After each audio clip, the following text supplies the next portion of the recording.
They're literally telling everybody what's about to happen. If digital assets are going to dominate the way that all of these individuals are saying, these are professional individuals, I also believe that if they're going to dominate in the way that they are projected to, there's going to be a flood of capital coming in. And I'm going to say this once again, the utility coins connect it all together. That's if those companies actuate on that. Why? I want to read this little tidbit to you, right? And then you just tell me, how do these legacy system companies that are dabbling, that's all they're doing. They're not masters of this. They're dabbling in it. How do they not become siloed? Because of their connections. You see what's happening in the world right now? Fragmentation. They called this like a year and a half ago. They said fragmentation is going to continue. It's only going to get worse. Fragmentation, siloing. How do they not become increasingly affected by this? So then the question, if that is the case, and I think we're seeing some things already, but if that is the case, especially with, this country's wielding their business against that country's wielding their business against this country. You see what's happening?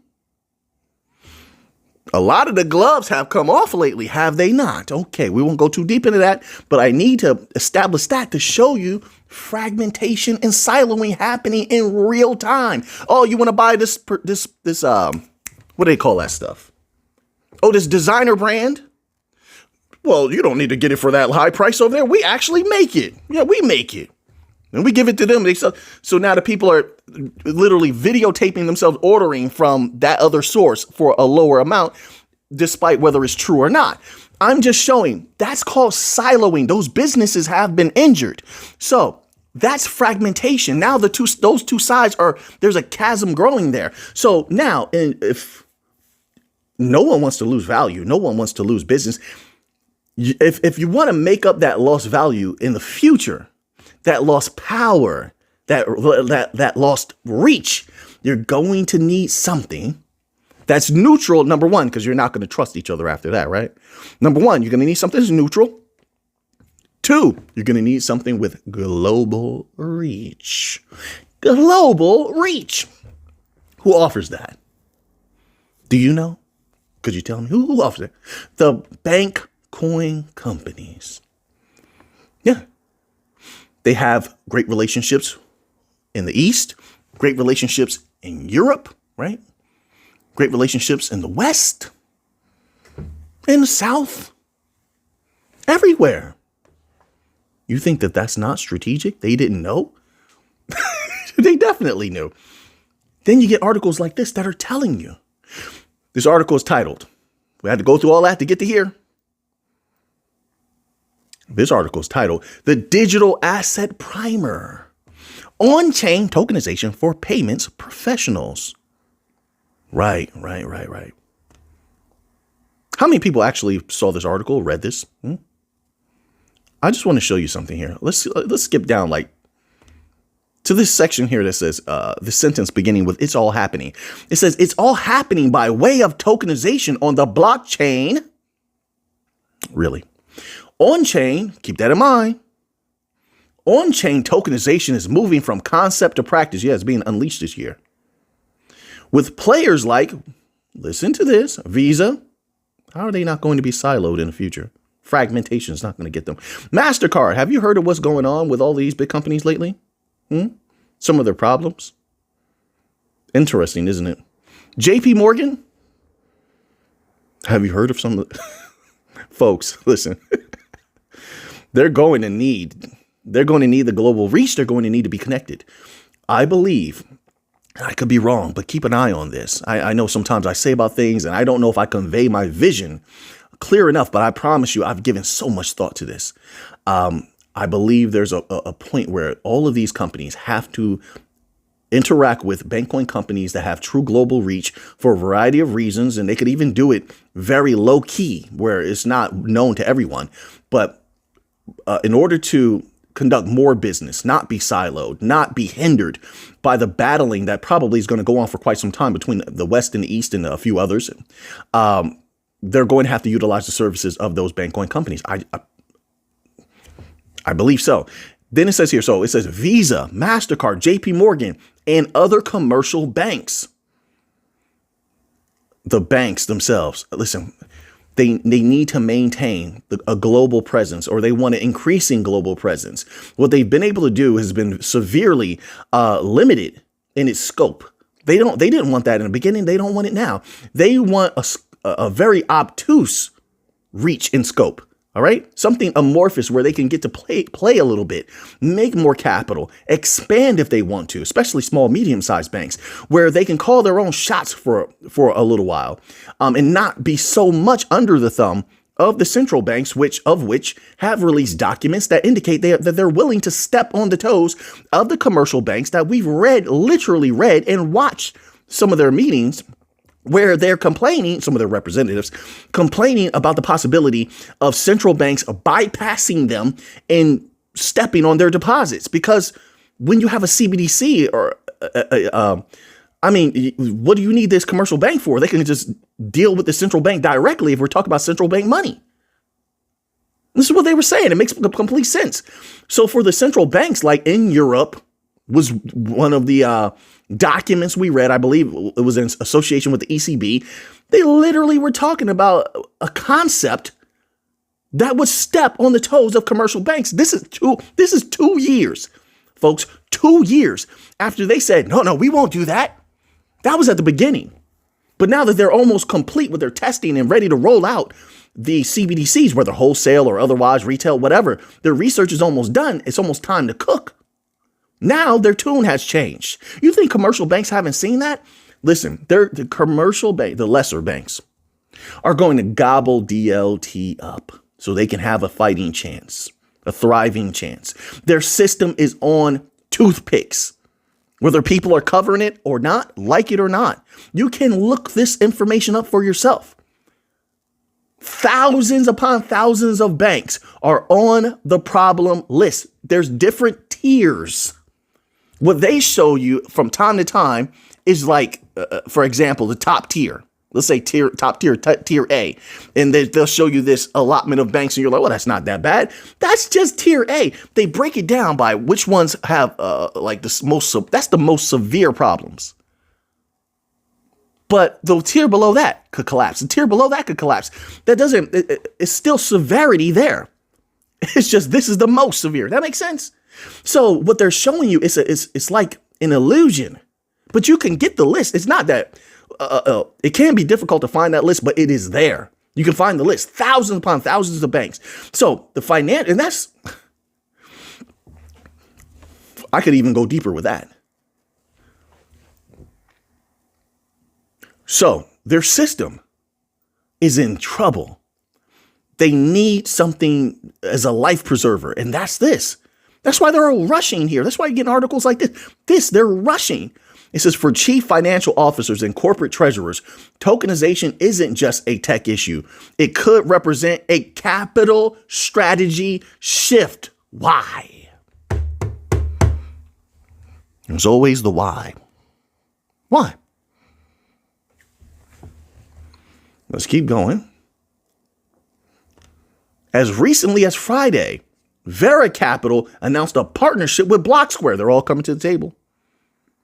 They're going to meet up with unknowns, with knowns. They're testing the market. It's like you walk into a shoe store. You got, I like this shoe. You try it on. It's okay. Maybe go with my outfit a little bit. Let me try that one. They're trying on different shoes until they find one that fits. But they're at the table is the point. They're in a rush.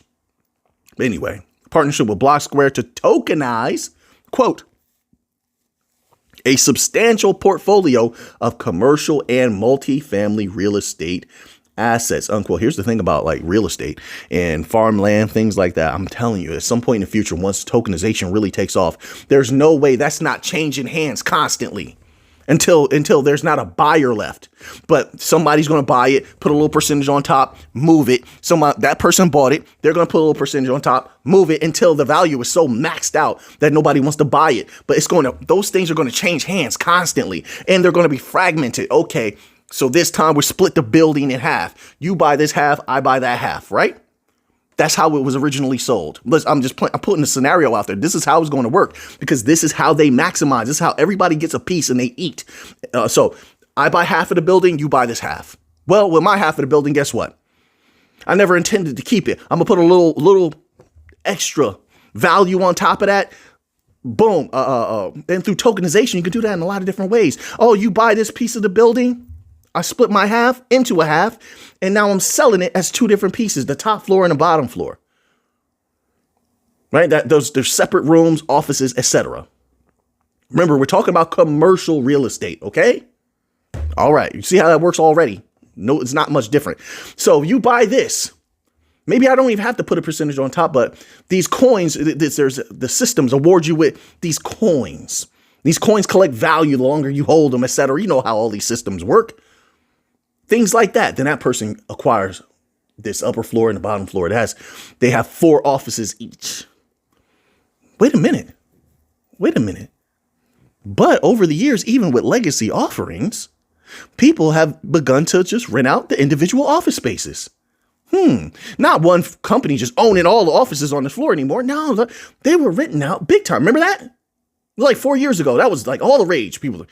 So maybe that happens as well. So now that person who bought the top floor, bottom floor, they want to rent out these offices. I'm telling you. And they can do that through the chain. That's a part of fragmentation, right? So it's going to be maxed out. What I'm saying is there's going to be a ton of capital flooding across these chains. That's one way. That's one wave of capital. One tsunami. There's many. But with that, we're talking trillions of dollars with that. So whatever numbers we're dealing with, what it appears to me is that actually there's a little bit more on top of that because of, like I said, rewards. You do this on this chain, you get rewarded this. If you hold a little longer, you get rewarded a little bit more. There's actually extra value there that I don't believe not everyone, some people have calculated that and taken that into account, but that most are not calculating. So then there's more here. So it says, having already tokenized 5.4 million commercial property in Fort Lauderdale. Yeah, a lot of testing has gone on in Florida. But it says here, BlackRock CEO Larry Fink also wants all assets to be tokenized on a blockchain and tradable online. This is where that global reach comes in. Wait, now here's another thing. We have to see how the legalities are going to work with a lot of this because I see a lot of calls for, we don't want this one here to be able to buy over here anymore. Really? Is that going to be a serious thing? Because I'm going to tell you right now, money talks. And they want global reach with this to be able to sell anything, anywhere in the world and move it in an instant. Writing his shareholder letter says, quote, every stock, this is what Larry Fink is saying, every stock, every bond, every fund, every asset can be tokenized, unquote. Do you believe he really means can be? In his mind, I believe he wants to say will be. He wants to. I mean, that means value and easily accessed value, easily moved value. He really wants to say will be, but you can't say that, right? Out loud. You're not supposed to say that out loud. So he has to say can be. You have to play the game a little bit. I like straight talk better. But I do. Just tell me what you think. I know you don't control the world. I know that you don't dictate all of this, but I guess others don't feel that way, right? So you gotta have to say can be. I get that also. So now it says at its most fundamental level, tokenization refers to representing real world assets. We know that. So I'm not going to read what you already know. Okay, well, let's scroll down a little bit here. Hold on.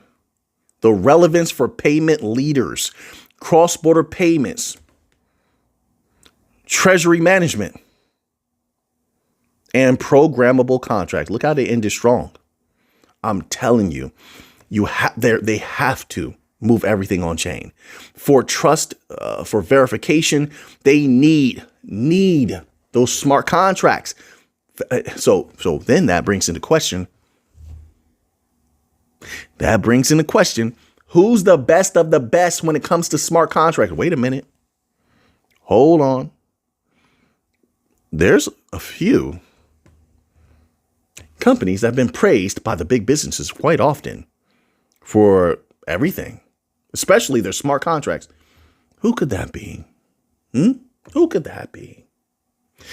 That's going to be important if you know who's the best of the best at smart contracts and who conducts good business simultaneously while holding that status. I think you know who might be a good moneymaker, not financial advice. Well, this makes sense. Traditional correspondent banking networks. Oh, look, I was just talking about this. Go ahead and tell them, whoever the writer is, tell them, listen to, haven't I been saying this? Traditional correspondent banking networks are fragmented and slow.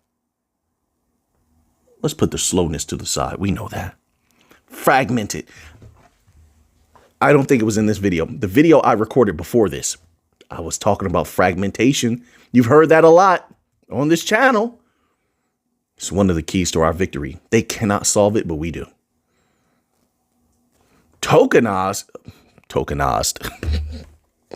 My word, what am I saying? I messed that up completely. Tokenized fiat or deposits on a shared ledger allow for near instant cross-border transfers. We know that. Potentially collapsing multi-day settlement windows into minutes or seconds. This among the main benefits of stablecoins, an increasingly popular payment mechanism that involves the tokenization of fiat and other reserve backings. At the same time, multinational corporations can struggle with liquidity fragmentation across jurisdiction. Are you listening? Are you hearing this? You make it this far? Because right now we're cooking. Information is super important. We solve all of this. Hence why everybody, once again, they're running around all happy. They know that this I'm going to do like Larry Fink. I'm not going to say will. Can be easy. This can be easy. It says, once again, multinational corporations can struggle with liquidity fragmentation. So what are we talking about? We're talking about fragmentation across the board. Fragmentation in a multitude of ways, of which they cannot and have not solved, and we can solve it quite easily. Everything's brought together on the chain. All right, so now let's get a little bit of we have enough time. Let's try to squeeze in 2 articles here, okay? All right. Hope you all doing well out there. So now we get articles like this. They want you to know. They're telling if people, but see, they're telling. But why are they telling you? They're trying to lead the minds down a certain path. Now, don't get me wrong. Sometimes people lead minds down a bad path, but this is not that. There is a mystery here. They want you to unveil it. They want you to know something that they can't say just yet. What is it? Oh, it's so good to spark the mind.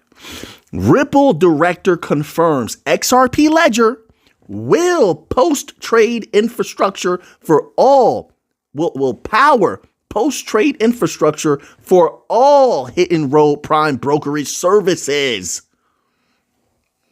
Is that going to have an impact, you think? That headline, they could have just not written anything.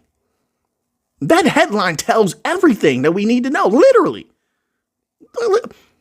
It will power XRP ledger. What did David Schwartz say? Did he say everything that touches the XRP ledger will impact XRP? Is that what he said? You can Google it.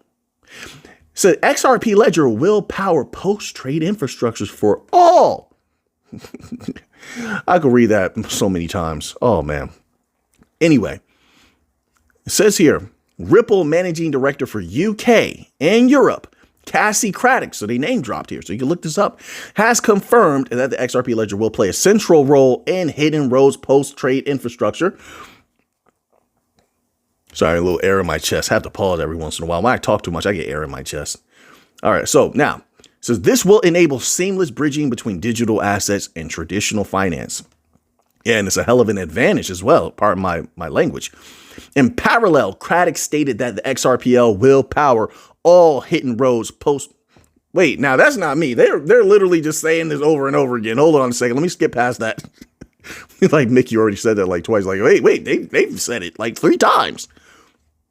Previously, Hidden Road had disclosed its intention to transition post-trade operations to the XRPL to reduce costs. Everybody's trying to save money. This, I firmly feel this is going to be easy. Like there's still a few more steps to go through before crypto and DLT as a whole is completely unleashed. We still got a little bit of a ways to go.